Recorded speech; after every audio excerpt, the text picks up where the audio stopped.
Aleluias! Esta é sua Web Rádio Praise the Lord, a rádio que toca louvores ao nosso querido e amado Jesus Cristo, Filho de Deus. Web Rádio Praise the Lord.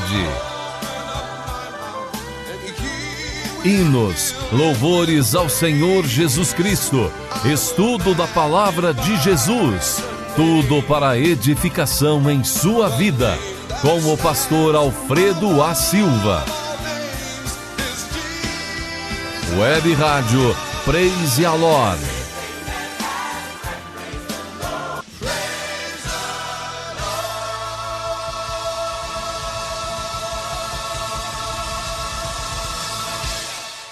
Aleluias, glorificado seja o nome santo de Jesus, amém, meus irmãos? Estamos mais uma vez aqui na nossa Web Rádio Praise the Lord, fazendo aquilo que o Senhor tem colocado em nossas vidas, fazendo aquilo que o Senhor tem colocado em nossos corações, amém? Louvado seja santo o nome de Jesus.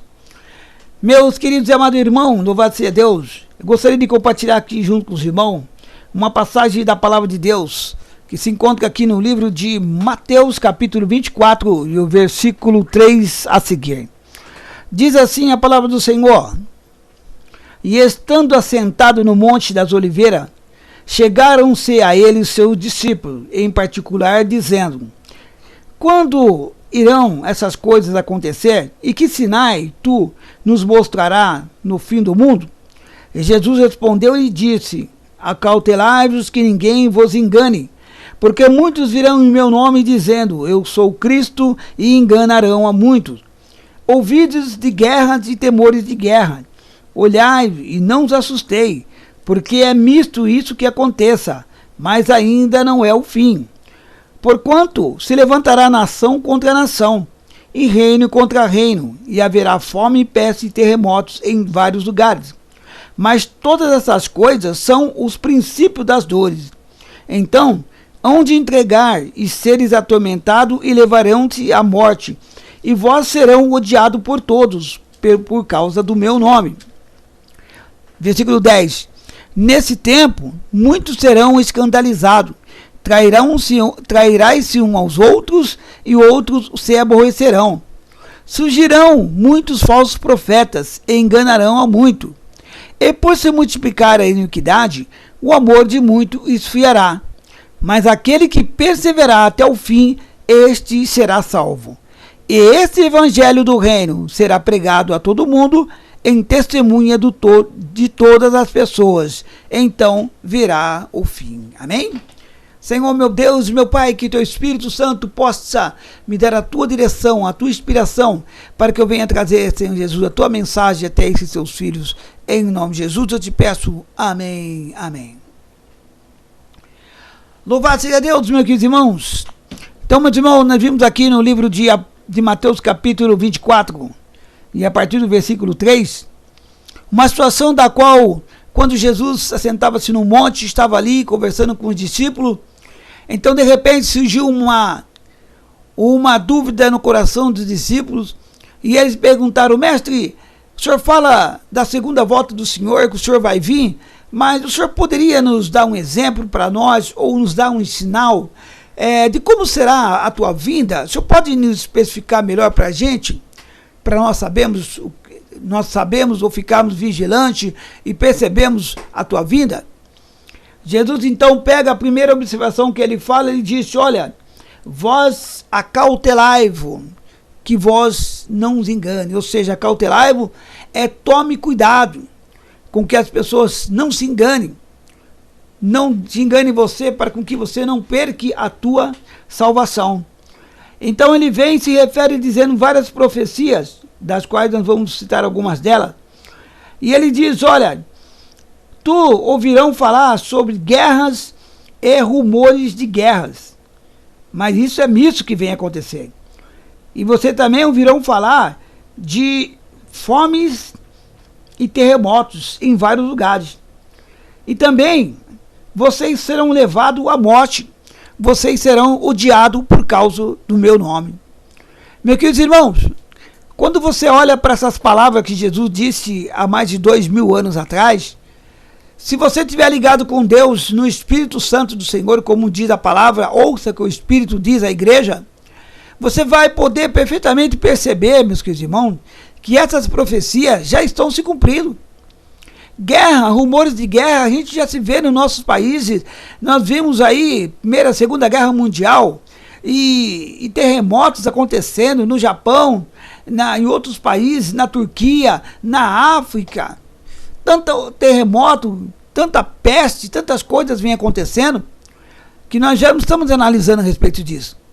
Mas tudo isso, como o Senhor Jesus disse, são apenas o princípio das dores, ou seja, era o início do começo, mas o pior ainda estava para vir.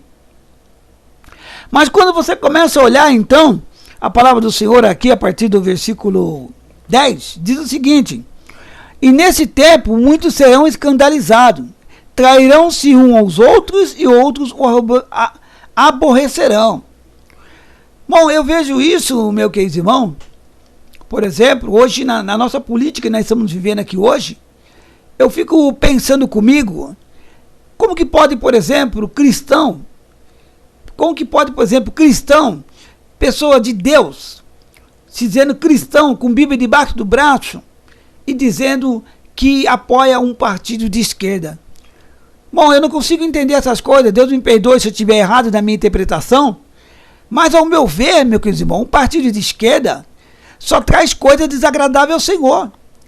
Eles são a favor das drogas, são a favor do aborto, são a liberação da maconha, o homossexualismo e tantas outras coisas, irmão. E eu fico pensando, como que pode ser um cristão se dizendo crente do Senhor e pertencer a um partido de esquerda? Para mim, na realidade, meu querido irmão, só existem duas visões. Ou esse cristão, ele é cego, que não conhece a palavra de Deus, ou ele, na realidade, se ele viu e conhece, então ele é hipócrita. Porque não tem como, meus queridos irmãos, você, por exemplo, você vai lá, por exemplo, na Cracolândia, orar lá para aquela pessoa, aquele jovem que está lá caído no meio das drogas, na calçada, desperdiçando tua vida, jogando a tua vida na lata do lixo, e você vai lá para ele, falar para ele que Jesus ama ele, que Jesus liberta ele, que Jesus quer tirar ele daquela vida, mas sendo que você apoia um ditador, você apoia um partido, você apoia uma pessoa que é a favor a essa liberação das drogas. Então, meus queridos irmãos, eu não consigo entender isso. Não consigo entender como uma pessoa pode, na verdade, agir dessa forma. Isso, para mim, é hipocrisia. Meus irmãos, então, só existem duas situações, na verdade. Ou esse cristão, esse crente, ele não conhece a palavra de Deus direito, ou se ele conhece e continua apoiando esses ditadores, ele é um hipócrita, irmão. Não tem outra alternativa, ele é um hipócrita. Porque hoje nós temos aí a liberação das drogas. Quantas pessoas morrendo nas drogas, quantas pessoas se perdendo a tua vida, e Deus ama essas pessoas. Deus ama essas pessoas. E como é que você pode querer apoiar um partido desse? E tantas outras coisas que a gente vê acontecer, meus irmãos, que é realmente de se espantar. Então o Senhor diz aqui na sua profecia, diz, olha, nesse tempo muitos serão escandalizados, trairão-se uns aos outros e outros se aborrecerão.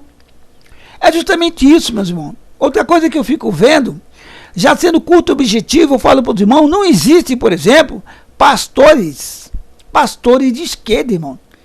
Pastores de esquerda não existe. Pastores de esquerda, ou esse pastor é cego, não conhece a palavra, ou ele é lobo. É lobo, irmão, porque o que ele vai pregar na palavra de Deus? Ele vai confirmar o quê? Ele vai apoiar o quê? Ele vai apoiar que Deus aceita o crime? Ele vai apoiar que Deus aceita o homossexualismo? Ele vai apoiar o quê? Então hoje nós ficamos vendo o quê? As pessoas dizendo, não, o amor venceu. O amor venceu, né, irmão? O amor venceu o quê? O que o amor venceu? Né, irmão? Versículo 11, então, ele diz o seguinte, surgirão falsos profetas e enganarão a muito. Eu vejo aí na realidade, irmão, na questão do pregador, ou esse pregador ele está cego, ou ele é falso profeta, irmão, não tem como. Ou ele está cego, não conhece a palavra de Deus, ou ele é falso profeta, porque o que ele vai dizer? O que ele vai dizer para o homossexualismo? O que ele vai dizer para a prostituta? O que ele vai dizer para o ladrão? O que ele vai dizer para aquele que está cometendo coisas erradas, que vai para o céu? E é o que hoje nós estamos vendo, meus irmãos. Essa profecia de que Jesus disse já está se cumprindo. Hoje nós temos aí ministérios abertos, do qual 2 pessoas do mesmo sexo servem a Deus lá. E está dizendo que estão cheios do Espírito Santo e que tem o batismo, etc. E se você pregar ao contrário, agora estão sendo agressivos. E igrejas evangélicas estão sendo invadidas, estão sendo apedrejadas, estão sendo saqueadas, estão sendo vandalizados. Por quê? Porque, na verdade, meus irmãos, eles querem colocar, eles querem impor agora na ideia das pessoas. Então, meus irmãos, como Jesus disse aqui, as profecias dos fins do tempo, nós já estamos acontecendo, irmão. Nós praticamente dizemos, já estamos chegando no fim, irmão. Não tem mais o que dizer para mim, eu já estou realmente satisfeito que isso está acontecendo. Versículo 12 diz o seguinte: e por se multiplicar a iniquidade, o amor de muitos esfriará. Meu, irmão, queridos irmãos, não precisa nem ir muito longe. Às vezes dentro da igreja a pessoa comete coisas erradas e tudo bem que o pecado, o cair é do homem e o levantar é de Deus. Mas as pessoas às vezes cometem coisas erradas e o inimigo sustenta ele naquilo que aquilo é certo. Então a pessoa começa, não, tudo bem, não, Deus sabe, Deus entende a minha fraqueza e tudo bem, isso não vai fazer diferença. E às vezes a pessoa tem o hábito de mentir, fica mentindo. Às vezes eu fico vendo crentes que mente a beça, irmão. Crentes mentirosos, mas mente assim, com tremenda naturalidade. E a Bíblia fala que é a mentira. A mentira é um instrumento argumentar de Satanás, irmão. Foi através da mentira que o diabo derrubou a Eva. Foi através da mentira que o diabo derrubou Adão e a Eva no paraíso. Então você não pode estar usando dessa mesma arma, desses mesmos argumentos, desse mesmo instrumento que o diabo está usando e achar que é supernatural. Mas a Bíblia fala que os mentirosos não entrarão no reino de Deus. Então tome cuidado com isso, irmão. Mas aí, como diz Jesus na profecia, o amor de muito por aumentar a iniquidade, o amor de muitos se esfriarão. Ou seja, pelo pecado ter aumentado, as pessoas estão começando então a achar que isso aí é normal. Achar que isso aí é natural, não tem problema não. Tem problema não se eu beber, tem problema não se eu fumar, né? Então é tudo assim, meus irmãos.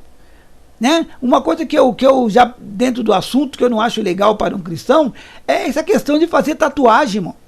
Ah, mas a Bíblia não fala, a Bíblia tem vários versículos que cita a situação realmente, não fala claramente a respeito da tatuagem, porque até no tempo não existia essa palavra tatuagem, havia uns outros ritmos que eles faziam de adorar os seus deuses e tatuagem, mas isso aí não deixa de ser uma prática mundana, irmão. Isso não deixa de ser uma prática mundana, e às vezes você vê crente, cristão, tudo cheio de tatuagem, aí, tudo cheio de gibi. E sempre atrás eu vi um irmão aí, escrito uma frase evangélica no peito dele, e eu li a fábrica lá em inglês, lá, vi a frase, Jesus, para caminhar tem que ter fé, e ele escreveu a frase lá em inglês. Mas aí eu fiquei pensando, mas para que aquilo? Se a Bíblia, se Deus deixou a sua palavra, que é para justamente nós termos uma direção a respeito da palavra de Deus, que é para nós justamente levar o evangelho, e a Bíblia é a palavra de Deus, é a bússola da palavra do Senhor, eu não preciso, na verdade, que escrever no meu corpo um versículo, um capítulo, para que justamente sirva como evangelização. Não. A Bíblia, na realidade, ela é o suficiente.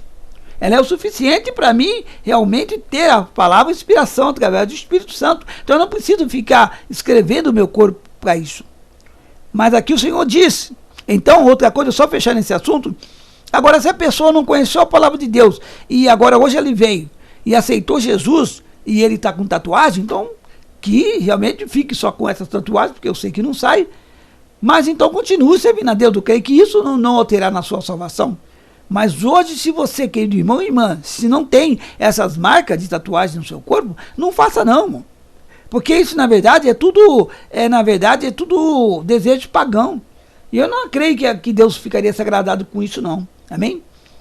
Mas aqui ele diz o seguinte: por aumentar a iniquidade, o amor de muitos se esfriarão. Ou seja, as pessoas estão cometendo pecados. Estão cometendo os pecados natural, irmão. Estão achando que é natural ficar pecando. Está achando natural fazer as coisas erradas.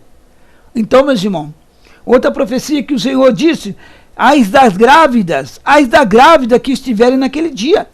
Versículo 19 diz assim: mas ai das grávidas que amamentarem naqueles dias, e orai para que a vossa fuga não aconteça no inverno e nem no sábado. Ou seja, ele estava dizendo a respeito das grávidas que na verdade aquela mãe que estiver grávida ou que estiver amamentando seu filho vai ser arrebatado.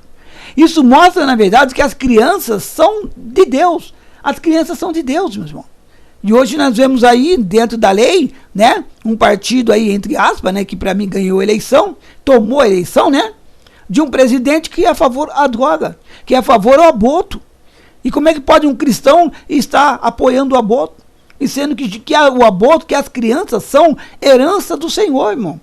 Os irmãos estão entendendo? Então essas profecias, todas essas coisas já estão acontecendo no nosso mundo. Estão acontecendo no nosso mundo, irmão. Louvado seja Deus, amém? Outra profecia também que Jesus lhe disse é o seguinte: aleluia, porque surgirão falsos cristos e falsos profetas e farão grandes sinais e prodígios, e se possível enganarão a muito, até mesmo os escolhidos. Amém? Então vai haver, na verdade, já está havendo falsos profetas aí, enganando as pessoas, dizendo que não, Deus não tem problema não, você pode pecar, que Deus é amor, Deus vai me levar, Deus não importa aí de forma que eu faço, que eu tenho a minha vida sexual, eu posso ser isso, eu posso ser aquilo. Então, meus irmãos, a gente vê tanta distorção dentro da palavra de Deus que a gente fica assustado, irmão, a gente fica assustado. Mas olha, irmão, só para finalizar então, aí Jesus, no versículo 29, Jesus fala a respeito à vinda do Filho do Homem. Mas ele dirá, olha, agora vocês prestem atenção, que o dia que eu virar, o que vai acontecer? E logo depois daqueles dias, o sol escurecerá e a lua não dará sua luz, e as estrelas cairão e as potências do céu serão abaladas. Então aparecerá no céu o sinal do Filho do Homem, e todas as tribos de terra se lamentarão e verão o Filho do Homem sobre as nuvens do céu com poder e glória. Amém? Então, para não ficar em dúvida, para ser muito claro, nós estamos realmente só aguardando esse dia, irmão. Esse dia que é o dia da volta de Jesus. O Senhor aparecendo no céu com poder e glória para vir buscar a tua igreja. E ele diz, versículo 30, então aparecerá no céu o sinal do Filho do Homem, e todas as tribos de terra se lamentarão e verão o Filho do Homem vindo sobre as nuvens com poder, com grande poder e glória. Versículo 31, e ele enviará o seu anjo com rigor de trombeta, os quais juntarão os escolhidos desde os quatro ventos da terra, da terra e outra extremidade do céu. Amém? Então, Jesus irá aparecer sobre as nuvens com poder e glória e dará ordem aos seus anjos para tirar o seu povo, tirar o escolhido dele dessa terra. As trombetas vão tocar. Primeiro, os mortos serão ressuscitados. Todos aqueles que morreram em Cristo vão ser ressuscitados para a glória. E aqueles que tiverem mortos, que morreram sem Jesus, serão ressuscitados para a desonra. Mas, meus irmãos queridos, é o que nós estamos aguardando. A única profecia que eu acredito, segundo a palavra de Deus, que está próximo a acontecer é essa, irmão. É Jesus tirar o povo dele dessa terra. Porque o que tem de coisas absurdas acontecendo nessa terra, o amor das pessoas estão se esfriando, as pessoas, é muita maldade, é muita criminalidade. Hoje em dia, ser corrupto se tornou privilégio. Hoje em dia, ser bandido, ser muito mais privilegiado do que pessoas justas e honestas aos olhos dos homens. Mas para os olhos de Deus, não. Para os olhos de Deus, Deus quer pessoas santas, Deus quer pessoas qualificadas, de boas obras, pessoas que guardam a sua palavra, pessoas que querem guardar o seu testemunho. São para essas pessoas que Jesus vai voltar, meus irmãos. Então, portanto, eu digo para você, meu querido irmão, para fechar a mensagem, que você, se tiver desviado, volte, irmão. Volte para os braços do Senhor. Se arrependa, irmão. Se arrependa dos seus pecados, porque vai valer a pena. O Senhor expressou aqui que naquele dia vai haver uma alegria muito grande para aqueles que são salvos. Mas aqueles que não forem salvos, será uma tremenda tristeza. Será uma grande angústia. Sabe por quê? Porque eles perderam a oportunidade e então agora virá o tempo da tribulação, o grande da grande tribulação. E aí eles vão então sentir a diferença do que você estar na mão de Deus e agora você está fora de Deus. Porque o tempo da graça já vai embora. Quando Jesus voltar, o tempo da graça já era, já foi embora. Então quem se tornou salvo pela graça ficou. Agora quem não ficou salvo vai ter que pagar aqui pelo tempo das dores. E eu digo para você, meu querido irmão, vale a pena servirmos a Deus pelo tempo da graça. Vamos aproveitar o amor de Deus, a misericórdia de Deus e sermos fiel a Ele, obedecemos o estatuto dEle, orarmos para Ele, orarmos, vigiarmos, buscarmos da Sua palavra, buscarmos a Sua santidade. E vamos, irmão, obedecer ao Senhor. Vigia, procura saber quais são os mandamentos de Deus, se você está se agradando a Deus ou não. Se você não estiver agradando, procura se corrigir. Estuda a palavra. Como Jesus disse, acautelai-vos para que não vos engane. Então você que de repente está tendo uma ideia diferente, meu querido amigo, meu querido irmão, que consulte a palavra de Deus, porque a Bíblia é a consulta, a Bíblia é a bússola. Se você tem alguma dúvida, você tem que estudar, você tem que ver se você está certo. Porque naquele dia, quando acontecer, não vai ter mais retorno. Não vai haver mais retorno. Ou então, ou você será salvo com Jesus, ou então a sua vida já acabou ali. Amém? Então fique na graça e na paz do nosso Senhor Jesus. Amém? Senhor, que teu Espírito Santo pode ter ido a teu encontro, falado no coração desse seu filho e dessa sua filha, Pai. Que o Senhor venha abençoar, dando-nos a tua graça e misericórdia, Pai. Em nome de Jesus, salve a vida dele, abençoe. Escreva seu nome no livro da vida, Deus. Abençoe a todos nós. Estamos te aguardando a tua volta, Pai. Em nome de Jesus te agradecemos. Amém, amém, amém.